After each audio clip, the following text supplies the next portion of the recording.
Trinitas itu sebenarnya adalah hasil pemikiran agama orang yang dijadikan agama. Karena awalnya itu adalah catatan di pinggir halaman. Nah, nanti kalau kita mau masuk lagi ke dalamnya, siapa yang menulis, siapa yang menyalin, itu ada. Anda nanti bisa ketemu siapa, namanya siapa yang menulis. Ya, siapa tahu nanti kita ketemu lagi, kita mau cek lagi, kita lagi ngomongin apa waktu itu kita ada videonya. Boleh. Ya. Boleh. Kira-kira kalau Fendi, kalau ditayangin di YouTube keberatan atau enggak? Oh enggak sih. Enggak apa-apa. Oke, alhamdulillah. Terus, Bu diminum loh Bu. Iya. Fendi minum dong. Udah minum nih. Kopi. Ini mana nih satu nih? Udah. Lagi mau? Atau kopi hitam mau? Anaknya. Oh belum. Iya. Gue yang butuh kopi, gue bangun tidur nih kan. Ya terus Ren, di Bandung berarti waktu itu dari kecil ya? Saya enggak. Saya dari kecil itu di Singapura. Oh malah Singapura. Iya.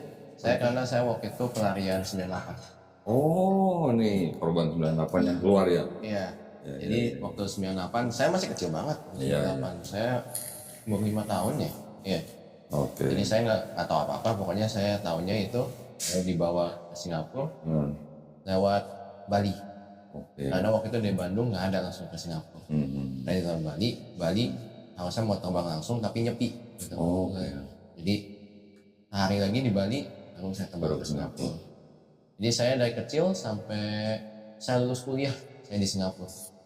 Oh lama juga berarti ya? 18 tahun saya di Singapura. Waduh. Berarti udah Singaporean berarti harusnya. Ya, ada accentnya. Pantesan bahasanya nggak kayak orang Indo asli ya. Kayak gimana? Tadi ya walaupun bahasa Indonesia tapi apa namanya istilahnya kayak bukan bahasa orang Indonesia yang native gitu lah. Masa sih kok? Saya tadi ngeliat orang biasa kan ngomong gini, selama saya merangkul Katolik itu bahasa Inggrisnya memang embrace. Ya embrace. Nah, embrace kalau di bahasa Indonesia memang merangkul. Coba ada nggak orang Indonesia bilang selama saya merangkul Katolik? Nggak ada. Betul kan? Terus? Ya saya lulus dari Singapura itu tahun 2017. 2017. Di 2017 saya baru balik ke Jakarta lagi. Ya 2017 lanjut lagi saya ke sekolah waktu itu. Di Indonesia. Di Indonesia saya lanjut lagi sekolah. 2019 saya lulus. Baru deh saya mulai cari kerja tapi ada COVID kan 2020. 2021 baru saya dapat kerja. Oke. Nah 2021 baru deh saya ketemu sama yang ini. Iya, tapi waktu itu kita belum dekat. Nah, waktu itu cuman ya kita karena kita beda departemen. Ya cuman paling hi bye gitu. Oh ini satu kantor berarti ini? Oh oke, hai-haian gitu ya. Iya paling hi-haian aja. Tahu kenal siapa, cuman nggak dekat karena departemennya beda. Saya di atas, departemennya dia kantor di bawah. Nah saya kerja di tempat yang awal itu selama 2 tahun. 2023 saya pindah tempat kerja saya sekarang. Ya waktu itu masih di kantor yang lama. 6 bulan kemudian baru dia kontak saya. Ya dia kontak saya, tanya ada lowongan nggak di tempat, ada lowongan, kalau misalnya ada lowongan kabarin, ya atau gimana. 3 minggu kemudian emang ada lowongan di kantor saya. Sekantor lagi. Bisa begitu ya? Iya makanya. Nah Kantor lama sekantor, kantor baru sekantor lagi. Iya benar. Nah sekantor lagi, tapi kali ini bedanya kita lebih dekat kerjanya. Karena kantor lebih kecil, jadi kerjanya kita lebih dekat gitu. Jadi nggak ada lebih jarang lah perbedaannya gitu.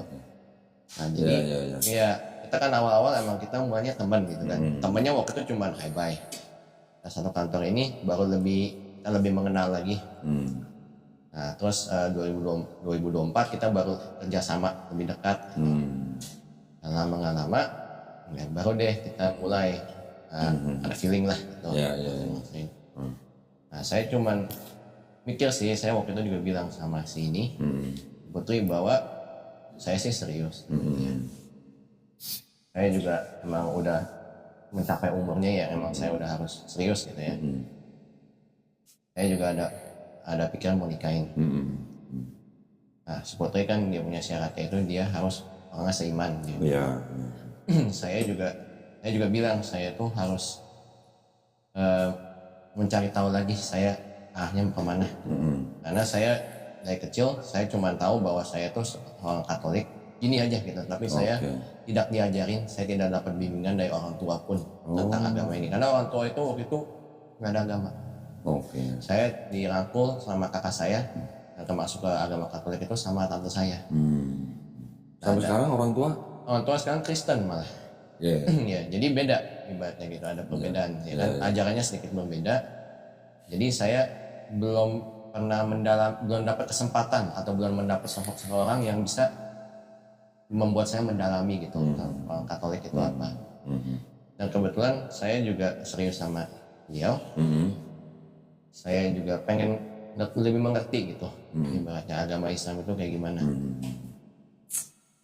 Selama di Singapura nggak ke gereja? Gereja. Cuman saya di Singapura itu, saya beruntungnya itu saya di Singapura itu saya masuk ke dalam Singapura kan lingkungannya itu kan emang multiracial, multi-religious. Saya juga beruntungnya itu saya waktu masuk di waktu sekolah di Singapura, saya bukan masuk sekolah internasional, saya masuk sekolah langsung government, langsung lokal gitu ya. Negeri lah. Ya. Jadi saya dapat kesempatan itu untuk banyak bersosialisasi dengan orang-orang yang latar belakangnya beda, kebudayaannya beda, agamanya juga beda. Jadi saya banyak belajar dari situ.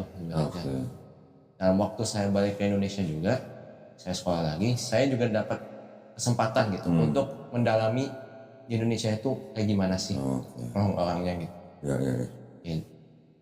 Jadi yang pertama kali berarti kan Fendi mau belajar tentang Islam. Islam itu apa? Islam itu ini dari sisi ini ya iman ya. Apa sih yang dipercaya dalam Islam? Islam itu percaya kepada Allah Subhanahu Wa Taala. Allah Subhanahu Wa Taala adalah istilahnya sebutannya adalah Allah itu nama Tuhannya gitu ya. Tuhan yang maha suci, yang maha tinggi. Kedua, beriman kepada malaikat-malaikatnya. Ketiga, beriman kepada kitab-kitabnya. Keempat, beriman kepada nabi-nabinya. Kelima, beriman kepada hari akhir, ya, hari penghakiman. Keenam, beriman kepada qada dan qadar, takdir. Nah, takdir itu nanti macam-macam. Contoh seperti ini, Fendi lahir sebagai keturunan Tionghoa, betul? Benar. Bisa nggak sebelum Fendi lahir, Fendi milih, gue mau jadi orang Cina atau gue mau jadi orang bule, itu bisa? Nggak bisa. Itu namanya takdir, ya, sudah ditentukan oleh yang menciptakan kita. Terus kalau beriman kepada Allah Subhanahu Wa Taala itu kan kita sudah tahu bahwa sebenarnya sama, dalam Katolik juga percaya Tuhan itu esa, Islam juga sama. Tapi bedanya kan begini, kalau Katolik kan mengenal yang namanya Trinitas, ya. Trinitas ada Allah Bapa, Allah Putra, Allah Kudus. Mau dibilang itu 3 pribadi, tapi Katolik tetap bilang Tuhan itu esa. Jadi ini hanya 3 pribadi tapi satu hakikat, ya.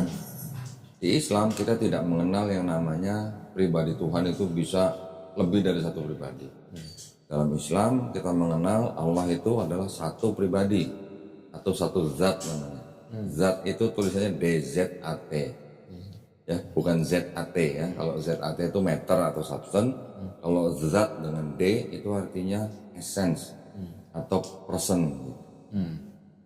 Perbedaan yang paling besar antara Katolik dan Islam tuh begitu, di konsep ketuhanannya. Yang kedua, di konsep keselamatannya. Fendi selama jadi orang Katolik pasti percaya bahwa Fendi dosanya sudah ditebus oleh matinya Yesus di atas kayu salib. Betul kan?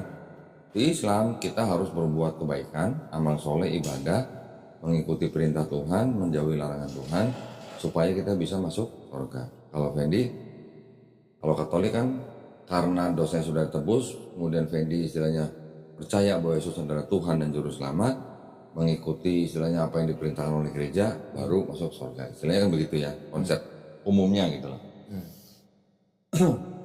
Tapi yang menjadi perbedaan mendasar antara Islam dan Katolik, ini saya ngomong, saya bandingin dulu ya, supaya Fendi juga punya bayangan gitu. Jangan cuma saya cerita Islam tapi nggak bisa bandingin dengan Katolik, karena memang masih banyak persamaan antara Islam dan Katolik. Persamaannya, Katolik dan Islam sama-sama beriman bahwa nabi-nabi itu sebelum Yesus ya, dari mulai Abraham, Musa, Harun, Daud, Solomon, bahkan Yesus itu kan tokohnya tokoh-tokoh yang sama. Katolik juga percaya beriman kepada Tuhannya Abraham, Ishak dan Yakub. Islam juga begitu. Cuma kalau di Islam kita percayanya sampai nabinya itu sampai ke Adam. Nah, Adam itu juga nabi sampai ke Yesus atau Isa misalnya. Kalau Katolik mungkin terbatas hanya sampai Abraham misalnya. Adam bukan nabi gitu. Ya. Nabi-nabinya sama, malaikatnya sama. Di Katolik sebut malaikat Gabriel, betul? Kita sebut malaikat Jibril alaihissalam. Malaikatnya sama, kemudian kitabnya. Nah, kitabnya orang Katolik juga percaya ada kitab Taurat, betul kan? Islam juga begitu. Di Quran kita juga mengimani ada yang namanya kitab, tapi belum tentu berbentuk buku ya.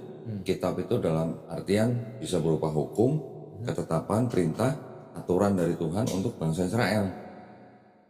Katolik kan juga sama. Ada Taurat, ada Mazmur untuk bangsa Israel. Terus kemudian Katolik percaya ada Injil tapi dalam bentuk gospel, Matius, Markus, Lukas, Yohanes. Kita percayanya Injilnya satu, cuma satu Injil yang diterima oleh Nabi Isa misalnya. Ya itu kitabnya. Nabinya tadi udah. Hari akhir juga sama. Katolik juga percaya, kita juga percaya. Jadi yang membedakan konsep ketuhanannya dan konsep keselamatannya. Karena konsep ketuhanannya kan jelas beda. Kalau Islam, Allah adalah satu pribadi. Katolik, Tuhan Esa tapi 3 pribadi. Nah ini yang harus kita tahu dari mana nih istilahnya. Dari mana konsep ketuhanan Katolik, dari mana konsep ketuhanan Islam. Kalau menurut Fendi sendiri, Tuhan itu memang Esa, setuju kan? Setuju. Tetapi tentang pribadi-pribadi yang ada Putra, Bapa, Putra, dan Roh Kudus, menurut Fendi itu kira-kira dari mana idenya? Pernah dengar? Pernah baca? Kurang tahu. Pernah tahu ya? Pada zaman dulu, sebelum ada Kristen, orang-orang zaman dulu itu sudah percaya yang namanya, oke lah mau dibilang Tuhan atau dewa kan bahasa Inggrisnya sama kan, God kan? Iya, God. Maka banyak yang percaya bahwa Tuhan itu dengan sebutan triad. Triad itu ada 3 tapi satu tapi 3. Bangsa-bangsa sebelumnya dari mulai Sumeria, Babilonia, Persia, India, Mesir, daerah Mediterania itu memang bangsa-bangsa yang percaya dengan Tuhan yang triad. Ya. Terus kemudian mereka juga percaya dewa itu bisa jadi manusia, dewa itu bisa punya anak dari manusia. Ya. Kepercayaan-kepercayaan itu yang diadopsi dan diteruskan oleh Kristen dan Katolik. Gitu. Makanya ada Trinitas, 3 pribadi tapi 1 hakikat. Kurang lebih sama, hampir sama gitulah konsepnya. Detailnya memang jauh lebih bagus Kristen atau Katolik, detailnya. Tapi konsepnya kan mirip. Gitu, ya. Bapa, Tuhan yang supreme, punya anak dari Maria, Yesus. Yesusnya fully man, fully God. Begitu juga yang di Yunani begitu, yang di Romawi begitu. Islam kita juga beriman bahwa Nabi Isa lahir dari seorang perawan suci. Tapi bedanya di Islam kita tidak menyembah Yesus sebagai fully God. Nah, di belakang kita nih ada Islam, ada Kristen atau Katolik. Di belakang kita kan ada Yahudi nih. Ada Judaism kan. Judaism sama Kristen itu menggunakan kitab yang sama. Apa? Old Testament. Yang menyebut Old Testament adalah Kristen. Kalau Jewish mereka bilang Tanakh. Ya. Tanakh ini yang menjadi bagian daripada kitabnya Kristen. Nah, kalau Tanakh tadi bahasa Ibrani diterjemahkan menjadi bahasa Yunani, kemudian baru digunakan oleh Kristen. Tapi bedanya apa? Yang bahasa Yunani oleh Kristen itu beberapa ayatnya itu translationnya dimodified. Kenapa dimodified? Karena di Kristen percaya ada Yesus yang fully man, fully God. Nah, bahwa Yesus ini sudah prophesied di Old Testament. Karena diprophesied, karena penulisnya Perjanjian Baru mengutip dari perjanjian yang Yunani itu, Maka yang di perjanjian lama ini, yang perjanjian Yunani ini, beberapa terjemahan dimodifikasi. Tujuannya apa? Supaya terlihat kitab perjanjian lama ini sedang berbicara tentang Yesus. Ini kita cuma bicara apa ya namanya, perbandingan dulu nih ketiga nih. Nanti kalau mau lebih masuk ke Islam, kita bisa bicara lagi. Maksud saya supaya Fendi punya bayangan Yahudi, Kristen, Islam. Nah setelah itu berarti kan Yahudi dan Kristen ini kan tidak bisa dikatakan dua agama yang sama. Karena walaupun menggunakan atau mengimani nabi-nabi yang sama, tetapi konsep ketuhanan beda. Nah, yang Islam dan Yahudi konsep ketuhanan sama. Konsep ketuhanan sama. Yang Kristen yang di tengah-tengah, walaupun menggunakan kitab Yahudi, konsep ketuhanannya dari Yahudi juga dipakai, tapi ditambahkan dengan konsep ketuhanan yang berbeda di Perjanjian Baru. Kalau cuma yang Yahudi doang, ini dengan Islam sama. Tuhan bukan manusia, Tuhan bukan anak manusia, Tuhan tidak ada yang menyerupai Tuhan di apapun di bumi. Terus kemudian Tuhan tidak akan berubah, Tuhan maha tahu dan sebagainya. Ini mirip kan sama. Tapi ketika di Kristen yang disebut dengan Yesus, yang awalnya tidak setara dengan Bapa, belakangan baru dimodifikasi lagi menjadi setara dengan Bapa. Jadi Yesus yang tadinya hanya istilahnya punya sifat ilahi tapi tidak setara, menjadi setara ketika sudah terjadi konsili-konsili. Jadi teologinya Kristen itu dibentuk dengan konsili-konsili. Ini secara ringkasnya, belum secara detail banget. Kalau di Islam kita memahaminya Tuhan yang Maha Kuasa ini, dia otomatis dia adalah Ahad atau Maha Esa. Dia adalah tempat segala makhluk bergantung. Dia tidak beranak, tidak diperanakan. Tidak ada sesuatu apapun yang serupa dengan Tuhan di bumi. Islam. Kemudian di Islam mempunyai yang namanya syariat. Syariat itu law, hukum lah ya, aturan. Pertama apa? Orang ketika masuk Islam, dia harus bersyahadat, mengucapkan 2 kalimat syahadat, declare lah gitu ya. Yang kedua dia harus sholat. Yang ketiga dia harus charity, zakat. Yang keempat dia harus puasa, ya, fasting. Yang kelima dia boleh pergi haji atau pilgrimage kalau dia mampu secara finansial. Ini syarat yang harus dilakukan oleh seorang muslim. Bedanya Islam dan muslim itu begini. Islam itu artinya apa? Surrender, berserah diri, patuh, taat, tunduk, selamat, damai. Muslim itu orang yang berislam gitu. Jadi Islam ajarannya, Muslim orangnya. Ya. Di dalam Islam kita tidak mengenal yang namanya racism. Tidak ada racism, tidak ada discrimination. Jadi di Islam kita memahami gini, tidak ada orang suku tertentu lebih tinggi daripada orang suku lain atau ras lain. Ya. Karena Nabi kami, Nabi Muhammad SAW mengajarkan orang Arab tidak lebih baik daripada orang non-Arab. Orang non-Arab tidak lebih baik daripada orang Arab. Yang lebih baik dari mereka adalah orang yang bertakwa. Nah, bertakwa itu apa? Bertakwa itu artinya menjalankan perintah Tuhan, menjauhi larangan Tuhan. Orang yang paling bertakwa itu yang paling baik. Tidak dilihat dia orang Cina, orang Arab, orang Negro, orang bule, nggak ada masalah di dalam Islam. Dan Islam kita juga diajarkan bahwa setiap manusia yang lahir, termasuk Fendi, termasuk siapapun yang lahir manusia, karena tadi kan saya tanya, nggak bisa milih kan jadi orang apa kan? Artinya setiap manusia yang lahir itu sebenarnya dia Muslim. Muslim dalam arti bukan yang istilahnya sudah memenuhi syariat, bukan. Tapi Muslim secara akidah. Artinya Muslim, seorang bayi yang lahir kan nggak bisa apa-apa. Bayi kan dia hanya bisa berserah diri kepada penciptanya. Dia menjadi besar, bisa pintar karena orang tuanya, dititipkan kepada orang tuanya. Ketika bayi ini nanti besar, contoh seperti Fendi, dia bisa menjadi Yahudi, Nasrani, atau Kristen, Katolik, atau Majusi, karena orang tuanya atau keluarganya. Ya, contoh, saya juga dulu begitu.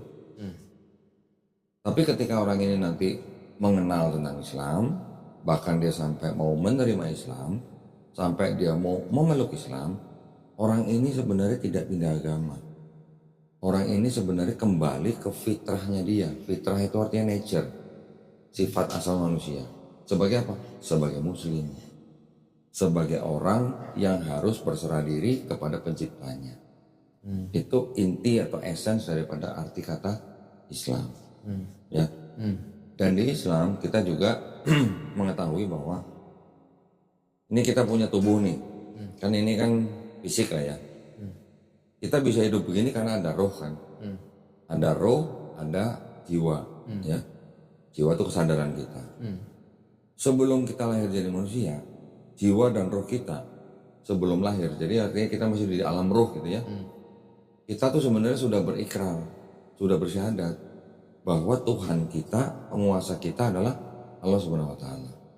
Tapi ketika dia dilahirkan jadi manusia, kalau misalnya roh ini lahir di keluarga yang muslim, dia bisa selamanya berikrar atau menjaga 2 kalimat syahadat di mulutnya.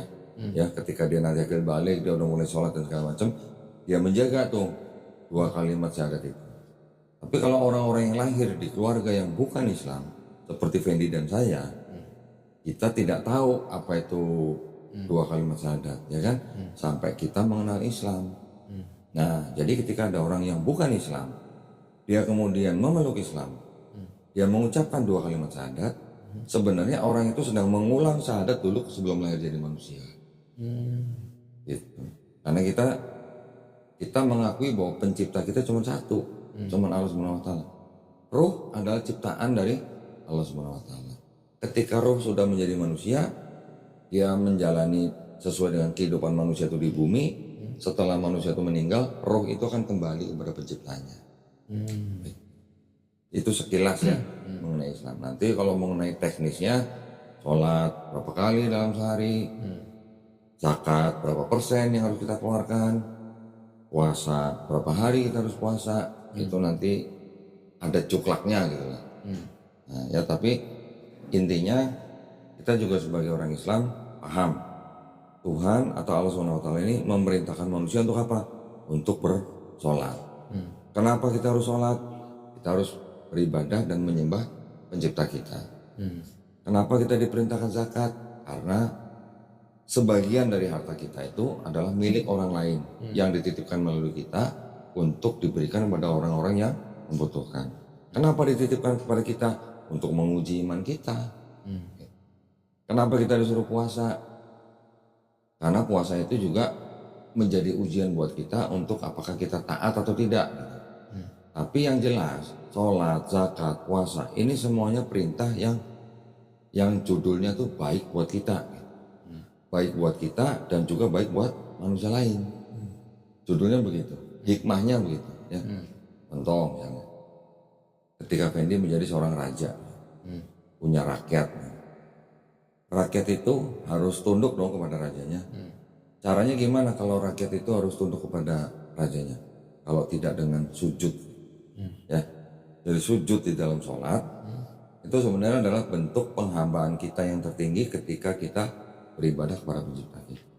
Untuk mengakui penghambaan kita kepada pencipta kita, caranya dengan sholat. Salah satu gerakan dalam sholat adalah sujud. Ya. Zakat juga begitu. Kenapa zakat dikeluarkan? Karena untuk menjamin supaya tidak ada orang yang kesusahan. Sebenarnya di Yahudi juga ada. Ya. Puasa baik juga buat badan kita, baik juga buat sosial. Kita kalau puasa dijanjikan pahala kan lebih daripada selain bulan puasa. Ya. Jadi intinya kalau dalam Islam itu kita hanya diperlukan untuk berserah diri kepada pencipta kita, hanya mengikuti perintahnya dan menjauhi larangannya. Larangannya apa? Sama dengan yang di Yahudi. Ya, jangan membunuh, jangan mencuri, jangan berdusta, hormati ayah ibumu, macam-macam lah, jangan mengingini hak orang lain gitu. Itu semuanya ada di Islam. Ajaran yang di Yesus atau Isa, yang di Injil ada nggak di Islam? Ada. justru kita juga malah sempurnakan lagi. Ibadahnya juga begitu. Kita mengikuti apa yang sudah diturunkan nabi-nabi kita, dan di Islam kita sempurnakan. Contoh misalnya apa? Sunat. Yahudi ada sunat. Kristen, nah di Kristen ini jadi bermasalah nih. Ada yang sunat, ada yang tidak. Karena Kristen ternyata kalau kita pelajari betul-betul, Kristen sebenarnya bukan pengikut Yesus. Kristen pengikut Paulus. Paulus yang bilang tidak perlu sunat gitu, buat orang-orang non-Yahudi. Islam tetap sunat karena kita mengikuti jalan atau agama yang diikuti oleh Abraham atau Ibrahim. Ya, misalnya gitu. Puasa juga begitu. Nabi-nabi udah puasa. Yesus juga puasa. Sholat, kita juga sholat seperti Yesus di Bible. Yesus sholatnya gimana? Sujud juga. Kita juga sujud. Yesus sunat, kita sunat. Yesus nggak makan babi karena dia ikut hukum Taurat, kita nggak makan babi.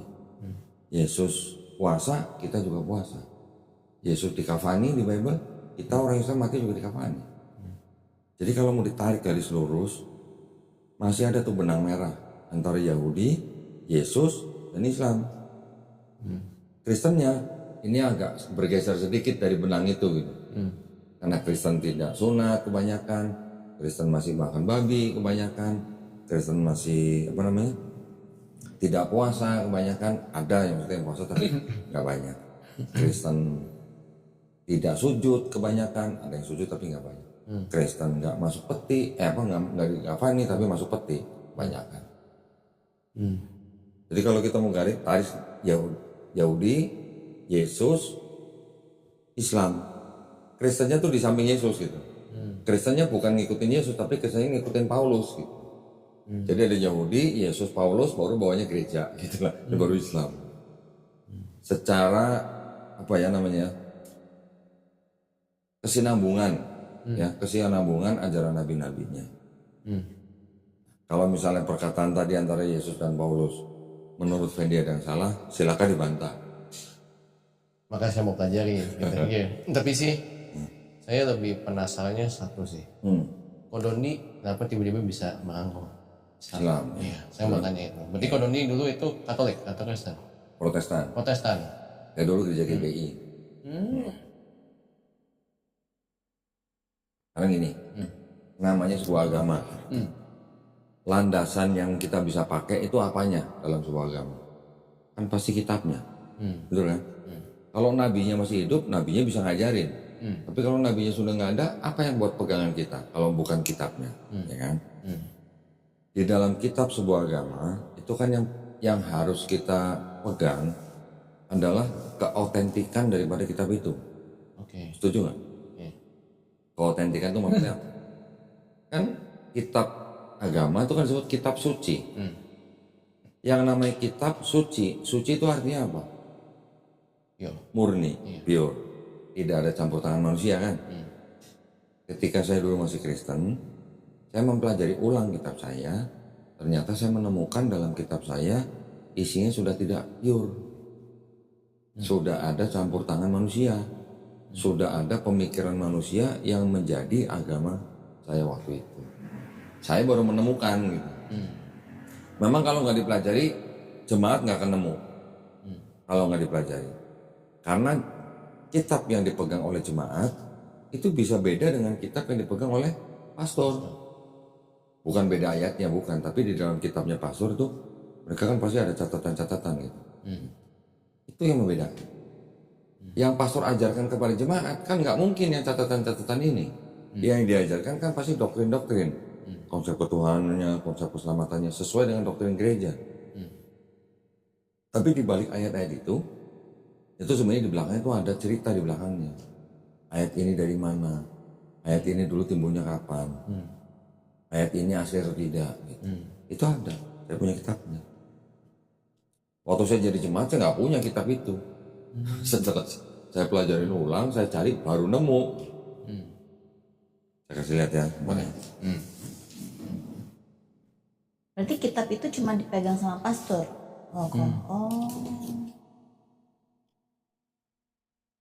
Kalau kita ada nggak Quran versi jemaat, Quran versi ustadz gitu ada nggak? Nggak, sama. Ada, semua sama.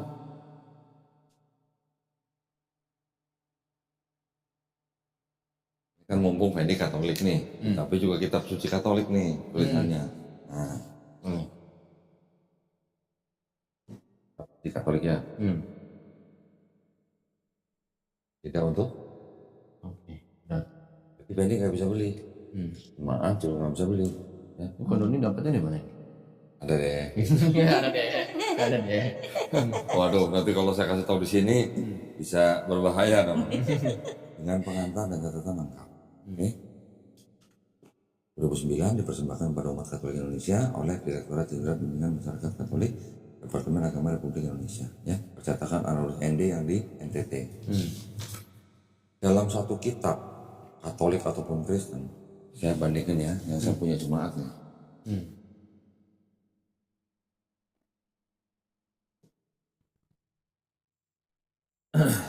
Ini yang punya jemaat nih. Segini tipis ya. Tahu kan? Punya kamu juga gitu.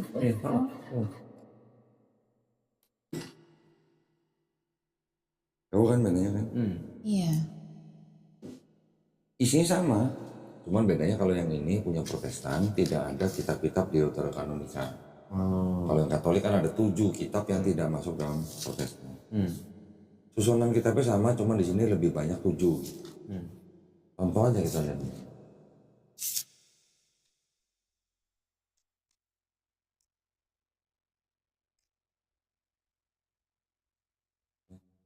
Udah terbiasa kan, kita pendidikan, gitu kan. Ini ayatnya sama, pada mulanya alam menciptakan langit dan bumi dan seterusnya. Sama. Cuman di bawah sini ada catatannya tuh. Penjelasan daripada setiap ayat. Kalau ini kan gak ada, ini semuanya ayat nih. Gak ada penjelasan di bawah. Yang ada di bawah sini paling cuman ayat-ayat silang referensi. Tapi kalau di sini ada penjelasannya tuh. Semua ayat yang dalam kitab ini ada penjelasannya. Ya. Ini ayatnya segini, ini penjelasannya. Ini segini, ini penjelasan. Semua ada, walaupun ini ada sedikit gitu. Ini yang namanya study Bible. Ya. Nah, di seluruh kitabnya Katolik dan Protestan, Fendi pernah nggak membaca ayat yang isinya tuh mengajarkan konsep Trinitas? Trinitas itu kan 3 pribadi tadi kan, Bapa, Firman atau Putra, Roh Kudus, tapi ketiganya satu. Kan itu kan inti daripada ajaran Trinitas.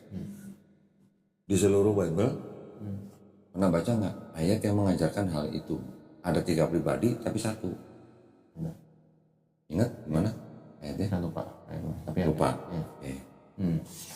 Ya langsung aja tunjukin ya. Cuman satu di seluruh Bible yang mengajarkan Trinitas. Yang lain tidak ada yang sempurna gitu.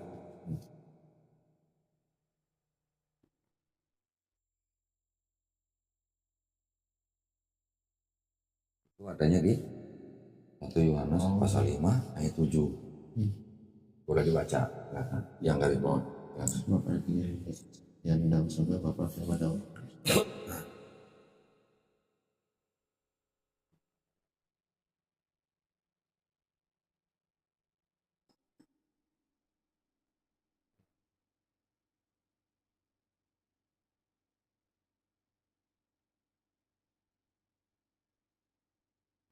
Ya, ini ada catatan kakinya. Ini yang paling penting karena ini yang menjelaskan ayat ini. Ayat ini yang dianggap sebagai bukti satu-satunya yang menjelaskan tentang konsep Trinitas. Kalau tidak ada ayat ini, tidak ada konsep Trinitas dalam satu Bible. Kan? Tapi ternyata satu-satunya ayat yang menjelaskan tentang Trinitas ternyata di sini sebutnya apa? Karenanya ayat paling akhir tuh. Bagian ini pasti tidak kasih. Kan tadi disebut coba kalau mau dibaca semua biar jelas coba. Ada kalimat yang berbunyi bagian ini aslinya adalah sebuah catatan di pinggir halaman. Jadi sebenarnya awalnya catatan di pinggir halaman, terus kemudian apa? Disisipkan oleh penyalin. Kalau catatan berarti kan pikiran manusia, pemikiran manusia. Kemudian disisipkan berarti pemikiran manusia dijadikan agama atau dijadikan ayat. Iya. Ya kan? Berarti kalau begitu konsep Trinitas itu sebenarnya adalah hasil pemikiran agama orang yang dijadikan agama. Karena awalnya itu adalah catatan di pinggir halaman. Nah, nanti kalau kita mau masuk lagi ke dalamnya, siapa yang menulis, siapa yang menyalin, itu ada. Anda nanti bisa ketemu siapa, namanya siapa yang menulis itu. Oh gitu kok. Bisa. Yang menyalin ketahuan. Oh. Ada namanya. Saya pernah mencatat, cuman namanya tuh susah disebutin, jadi saya nggak hafal namanya. Saya paling susah kalau ngapalin nama orang. Kenapa Alkitab ini beda kok yang dipegang Pasuk dengan jemaat? Ini ada catatannya. Ini enggak, ini berarti confidential. Iya. Oh. Itu tidak untuk diperdagangkan.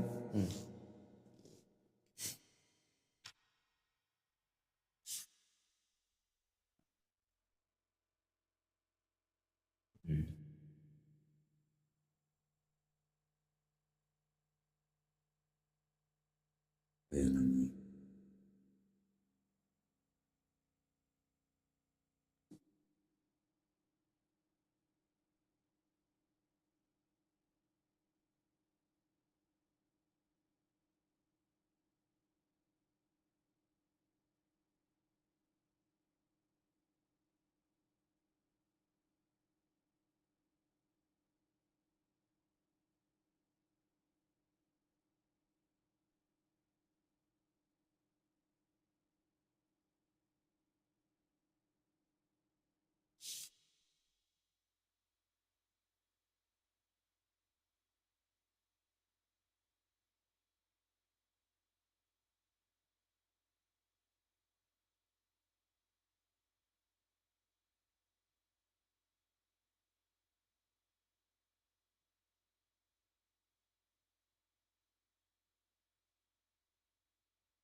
Lupa namanya siapa nih. Pokoknya adalah orangnya yang menyisipkan ayat itulah.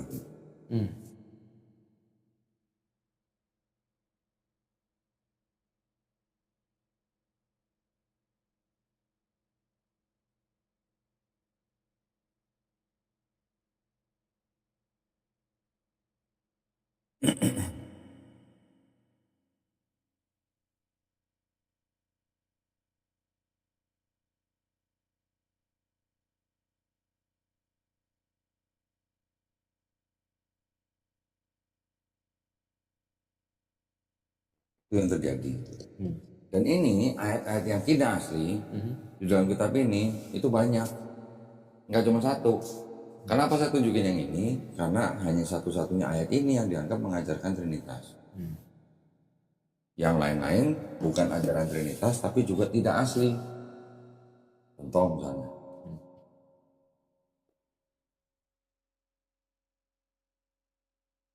Matius 17 ayat 21.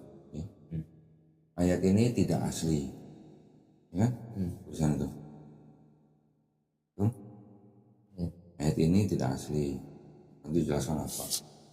Ini juga 18 ayat 11. Ayat ini tidak terdapat dalam kebanyakan naskah Matius. Kiranya tidak asli. Banyak yang seperti ini. Belum lagi nanti yang bukan satu ayat, satu paragraf ini tidak asli. Ada. Contohnya di Matius, di Markus 16, nah ini. Ayat 9 sampai 20. Sampai sini. Ini disebutkan bahwa tidak memuat ayat 9 sampai 20.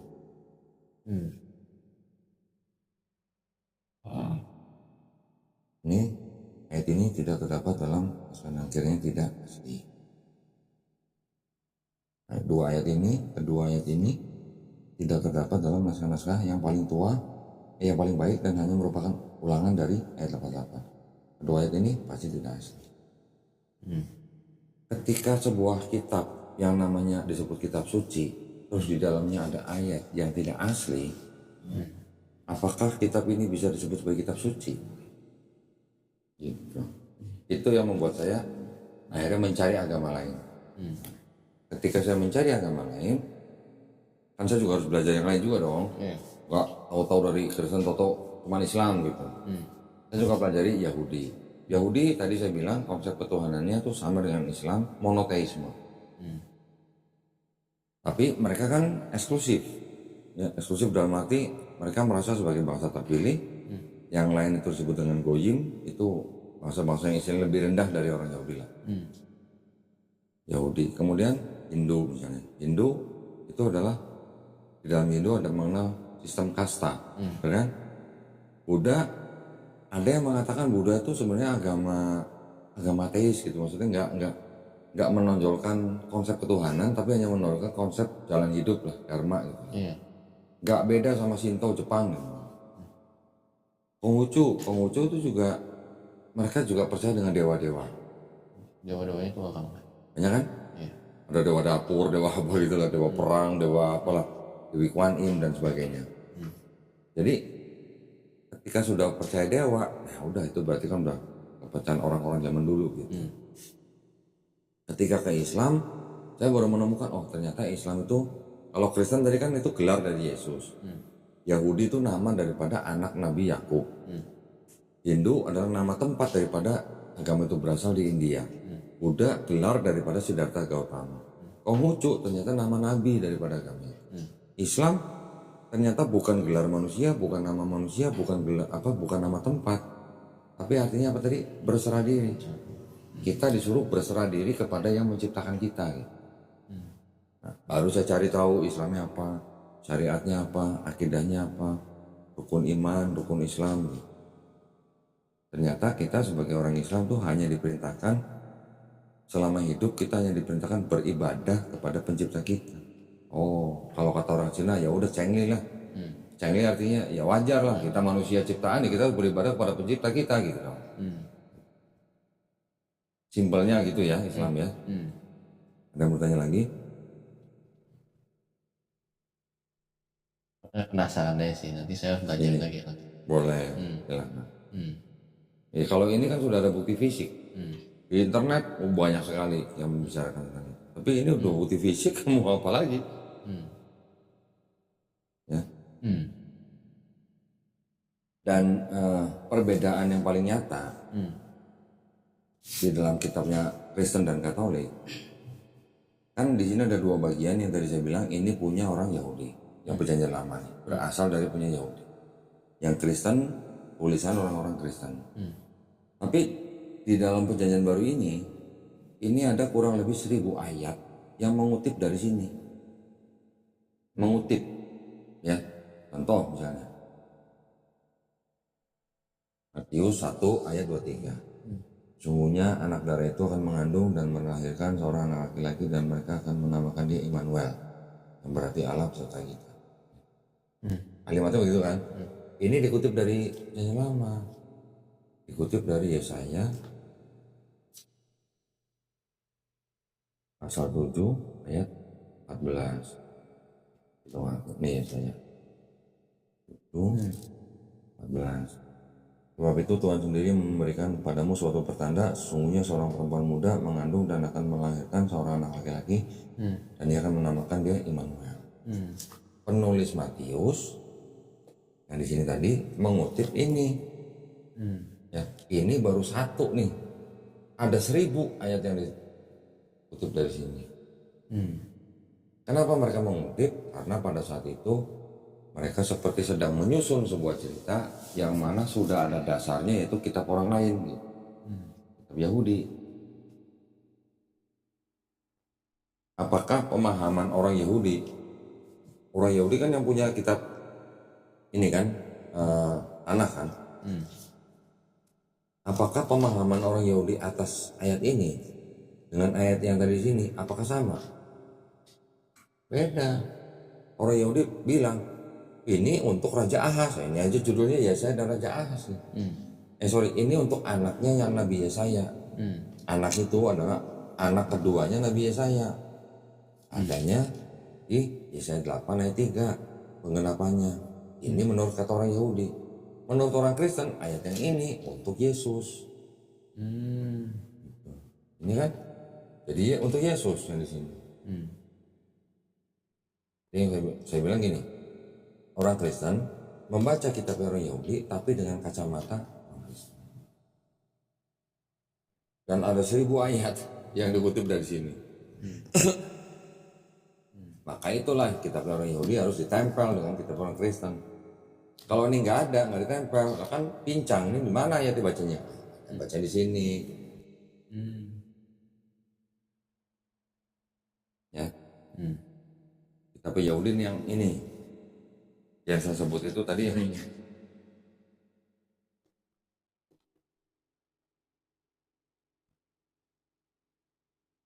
Ini yang aslinya, yang dari kitab orang Yahudi, namanya kitab Tanakh.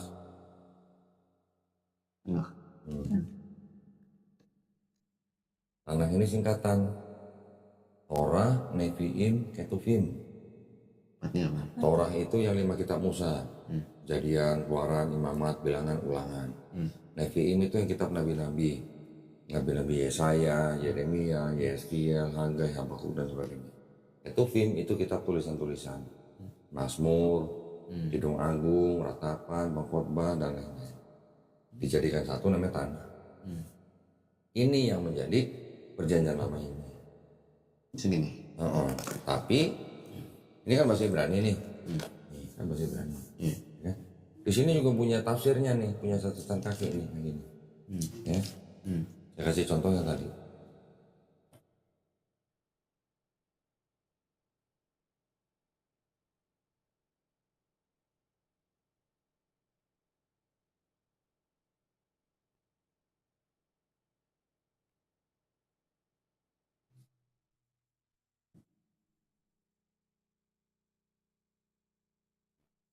Saya kasih contoh yang tadi. Iya. Ya kan? Ini menurut orang Yahudi penggenapannya ada di sini. Misalnya 8 ayat 3.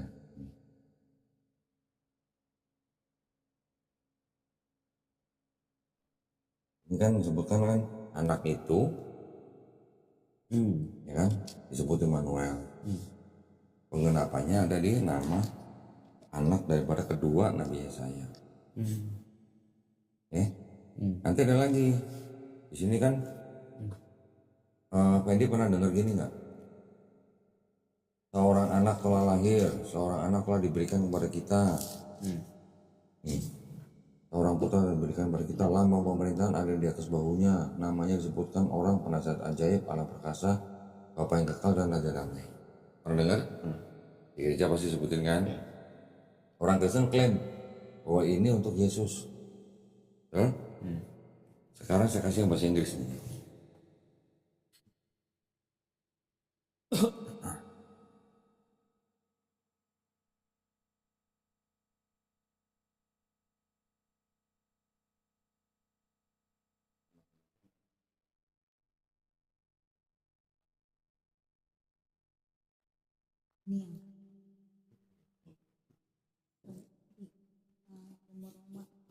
Ini yang gini nggak? Kalau Injil kamu segini.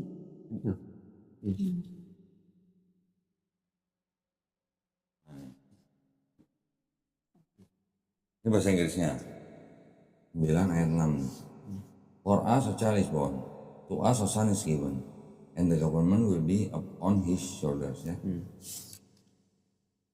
And he will be called Wonderful Counselor, Mighty God, Everlasting Father, Prince of Peace. He will be called, artinya yang akan disebut siapa? Berarti kan anak ini, anak yang lahir ini kan. Kita lihat terjemahnya orang Yahudi.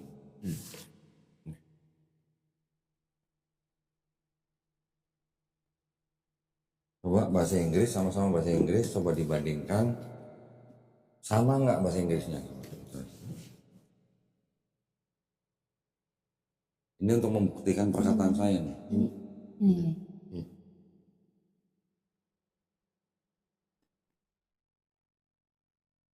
Yang merokok dulu ya. Boleh.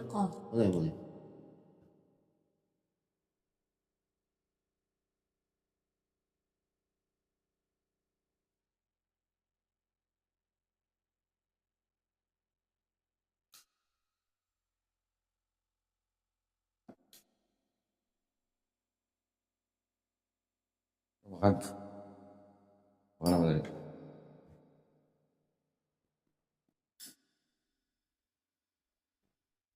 Ini government will be unsure. Oh ya. Oh. Jadi gue tunjukinnya kemana? Gitu. Dom itu kan berarti Si siapa? Si Rio udah kasih belum? Oh ya Pak. tempat kekuasaan. Rio yang Bandung. Kuasaan. Yang udah mau ngasih software. Yang buat close up kamera itu. And he will be called under Jadi nanti bisa pakai kamera handphone, bisa masuk ke dalam TV. Mighty God, everlasting Father, eternal Father, Tamaya. Is it? Yeah. Name is Shalom.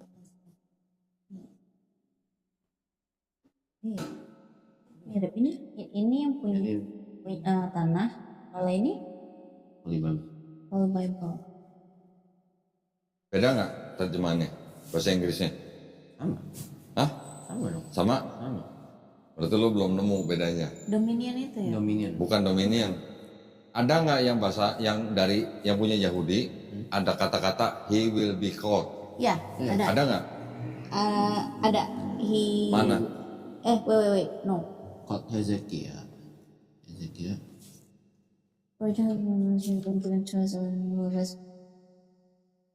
For the called one eternal Father called. Berarti kan menyebut kan? Iya. Yang menyebut siapa? 3 gelar itu kan? Hezekiah. Hezekiah's name Shalom. Ada nggak kata-kata he will be called? He will be called di Bible. Yang di Bible. Kristen, yang di Hebrew ada nggak? Nggak ada. Nggak ada. Itu bedanya. Jadi kalau yang Kristen mengatakan anak itu akan disebut penasihat ajaib, Allah perkasa, Bapa yang kekal, Raja damai. Anak itu yang disebut 4 gelar. Tapi kalau yang Hebrew 3 gelar itu punya Tuhan, Tuhan yang Maha Esa. Penasihat ajaib, Allah perkasa, Bapa kekal itu adalah gelar untuk Tuhan yang Maha Esa, menyebut anak itu Raja damai. Oh. Beda kan? Jadi kalau yang Kristen mengambil 4 gelar itu untuk anak itu, tapi kalau yang Yahudi 3 gelar Tuhan itu menyebut anak itu dengan 1 gelar. Bedanya di situ.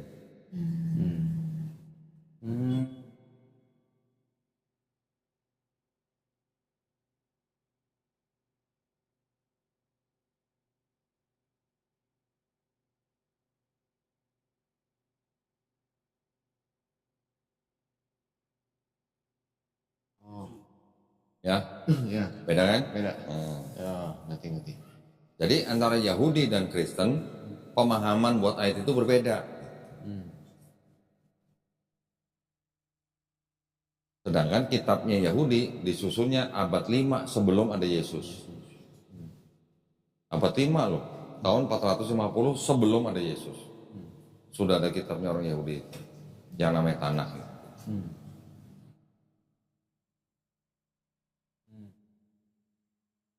Sedangkan kitabnya Kristen itu ada bagian itu.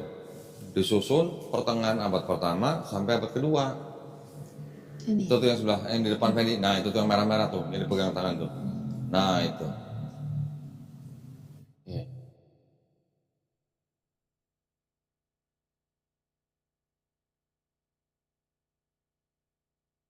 Itu yang ditulis adalah surat-surat Paulus dulu, baru kemudian Four Gospels.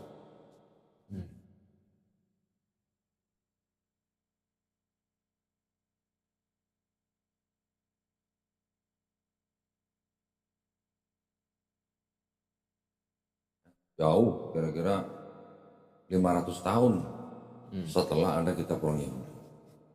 Makanya penulis-penulis yang di Perjanjian Baru mengutip dari kitab orang Yahudi. Itu yang terjadi. Nah, sekarang kembali lagi ke Islam. Orang Yahudi kan sebut ini Taurat, ya. Orang Kristen sebut yang ini Perjanjian Baru Injil. Di Quran kita ada sebutan kitab Taurat, kitab Injil, ya. Tapi yang kita pahami yang namanya kitab Taurat dan kitab Injil itu kan hanya untuk bangsa Israel. Apakah pada zaman Nabi Musa sudah ada buku berbentuk buku seperti ini? Belum ada. Apakah zaman Yesus sudah ada kitab begini? Belum ada. Berarti yang namanya kitab belum tentu berbentuk buku seperti ini, ya. Apakah kitab Tauratnya orang Yahudi ini benar-benar yang nulis Nabi Musa? Bukan. Bukan, ya kan? Apakah kitab yang disebut dengan Injil ini tulisannya Yesus? Bukan juga. Apakah yang nulis murid-murid Yesus? Tradisinya bilang begitu, tradisi. Tapi saya bisa buktikan bahwa yang nulis ini bukan murid-murid Yesus langsung. Karena murid-murid Yesus itu masih apa? Nelayan. Orang-orang yang tidak terpelajar. Bagaimana bisa menulis kitab dalam bahasa penjajah gitu? Yesus dan murid-murid itu kan orang Palestina yang hidup di bagian utara, daerah yang berbahasa Aramaik. Bagaimana ceritanya bisa menulis kitab-kitab dalam bahasa Yunani? Mereka waktu itu sedang dalam penjajahan Yunani. Dan ternyata kitab-kitab ini ditulis kira-kira puluhan tahun setelah Yesus nggak ada. Nah, kembali lagi dari Quran. Di Quran ada kitab Taurat, ada kitab Injil.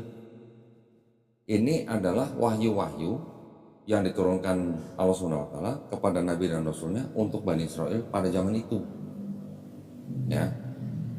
Dan ini sudah jelas bukan Nabi Musa yang menulis, ini juga sudah jelas bukan Yesus yang menulis. Berarti apakah kitab Taurat dan Injil yang dimaksud Quran itu ini dan ini? Buat kita ini bukan. Karena Quran juga sudah mengatakan bahwa mereka, bangsa Israel, itu sudah mengubah-ubah apa yang sudah diturunkan dari lewat nabi-nabinya. Mereka mengaku ini berasal dari firman Allah. Dan mereka menjual dengan harga yang murah. Terbukti bahwa ini bukan tulisan Nabi Musa, ini bukan tulisan Yesus. Mereka sudah mengubah-ubah. Jadi buat kita orang Islam, kitab Taurat dan kitab Injil ini adalah hukum, perintah, ketentuan, dan aturan yang diturunkan Allah kepada nabi-nabinya, kepada bangsa Israel. Ketika nabi-nabi sudah nggak ada, sudah meninggal, sudah diangkat, kemana wahyu-wahyu itu atau kitab-kitab itu? Ya bersama dengan nabinya. Jadi tidak ada berbentuk seperti ini. Maka itulah setiap istilahnya apa yang sudah dirubah-rubah, apa yang sudah salah pahami, itu semua dikoreksi dan dijelaskan oleh Quran. Termasuk yang paling krusial itu adalah apa? Kalau Kristen mengimani bahwa Yesus dibunuh dan disalib, bangkit hari ketiga, kemudian diangkat, di Quran kita menyangkal yang sebenarnya Yesus itu tidak dibunuh dan tidak disalib, tapi sebelum peristiwa penyaliban itu Yesus sudah diangkat. Nah, itu sih masalah kepercayaan lah ya, masalah iman kita nih. Cuma nanti saya bisa buktikan lagi, ternyata Kristen-Kristen yang ada pada abad-abad awal juga ada yang percaya bahwa Yesus tidak disalib, bukan Yesus yang disalib, orang lain yang disalib. Contoh. Tapi tentu saja yang ini tidak masuk ke dalam Kristennya kitabnya orang Kristen.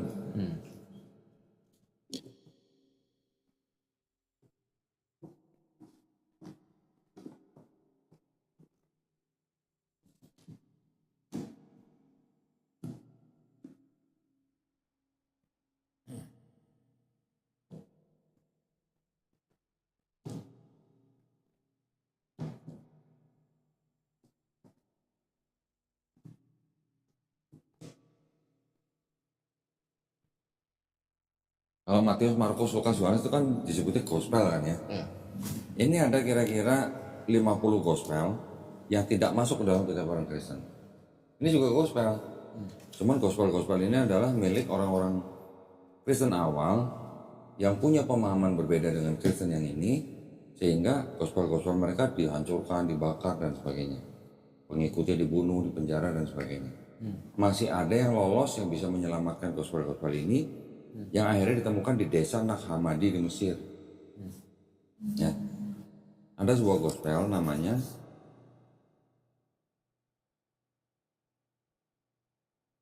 The Second Discourse of Great Set. Ya. Halaman 473.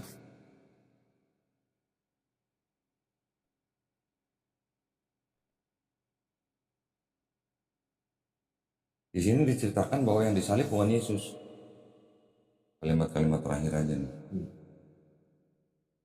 Di sini ceritakan malah Yesus melihat penyaliban itu dari jauh sambil tertawa. Yang disalib bukan Yesus tapi Simon orang Kirene. Pernah baca di Matius, Markus, Lukas ada nama Simon orang Kirene yang memanggul salib Yesus. Nah, ini.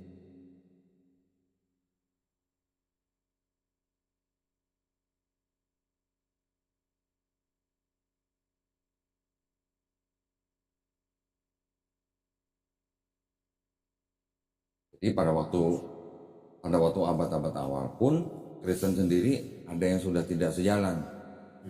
Sebagian besar Kristen beriman bahwa Yesus sudah dibunuh dan disalib.